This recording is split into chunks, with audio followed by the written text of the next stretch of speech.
তো এই যে মহাবিশ্বের বর্ণনা যে তোমাদেরকে শোনালাম, এগুলো যদি চিন্তা করি, আমি আছি? আমি নাই, কিছুই না আমি, কত তুচ্ছ আমি, কত নগণ্য আমি।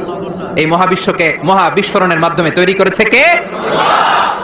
আবার আল্লাহ বললেন ওয়াস-সামাআ বানাইনাহা বিআইদিন ওয়া ইন্না লামুসিউন। বিস্ফোরণের মাধ্যমে শুধু আকাশ সৃষ্টি করে আমি বসে থাকি নাই, এই আকাশ জমিনকে আমি আল্লাহ প্রতিনিয়ত প্রশস্ত করে দিচ্ছি। এই মহাবিশ্ব প্রশস্ত হচ্ছে, ইটস অ্যাক্সেলারেটিং, অলওয়েজ অ্যাক্সেলারেটিং। প্রশস্ত হচ্ছে, এক্সপান্ড হচ্ছে, অ্যাক্সেলারেট হচ্ছে। এটা কোরআনের কথা। কিসের কথা?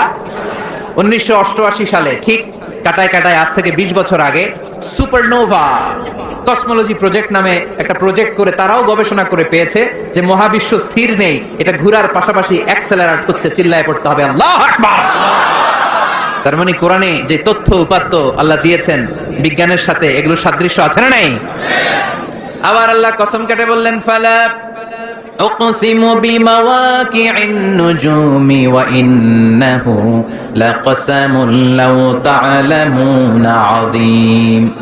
আমি আল্লাহ তারকা পতিত হওয়ার জায়গাগুলোর কসম খাই, যেখানে তারকাগুলো ঘুরতে ঘুরতে ঘুরতে ঘুরতে ওইটার রেঞ্জে যখন চলে যায়, মুহূর্তের মধ্যে তারকা তার অস্তিত্ব হারিয়ে ফেলে। সুবহানাল্লাহ। তারকা পতিত হওয়ার জায়গাগুলোর শপথ করলেন কে? এটাকে কোরআন বলেছে মাওয়াকিউন নুজুম। নাজমুন মানে তারা, যেখানে তারা তার অস্তিত্ব হারায়। কোরআন বলেছে মাওয়াকিউন নুজুম, কিন্তু বিজ্ঞান এটার নাম দিয়েছে ব্ল্যাক হোল। বিজ্ঞান এটার নাম দিয়েছে কি?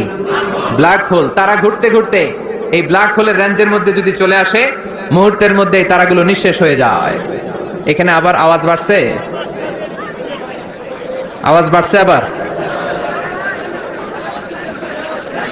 আবার তোমরা আওয়াজ শুরু করলা।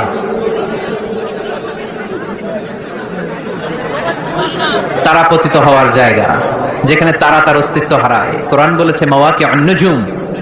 সায়েন্স এটার নাম দিয়েছে ব্ল্যাক হোল।